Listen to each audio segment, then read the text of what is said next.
The tsunami warning was triggered by a 7.8 earthquake that struck the Aleutians at 10:13 tonight.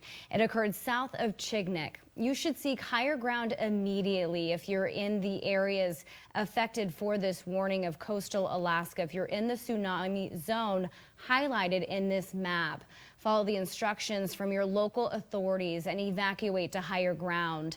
We're hearing from communities impacted by the 7.8 earthquake and warning.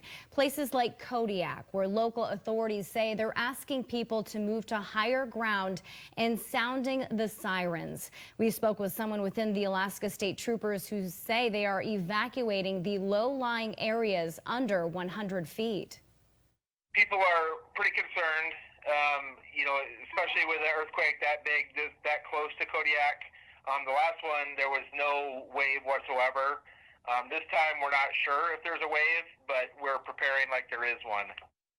Trooper Daniel Blizzard says about 40% of Kodiak is under that 100-foot line. He says several thousand people are evacuating. Again, they are sounding the sirens, asking people to move to higher ground. We also spoke with Jeremy Zidek from the Alaska Division of Homeland Security and Emergency Management. He said they're evacuating and evaluating the situation to see what type of tsunami develops. He and others within the Office of Emergency Management did make contact with people in Sand Point tonight, and that community has also evacuated, moved to higher ground. They've sounded the sirens twice. They haven't had the ability to see what kind of shaking damage occurred from the earthquake. The office is reaching out to other communities now.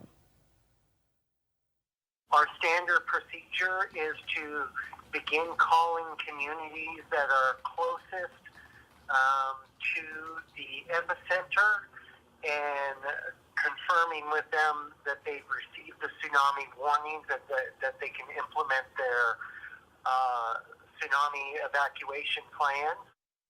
And Zidek said the wireless emergency alert did go out to the affected communities tonight.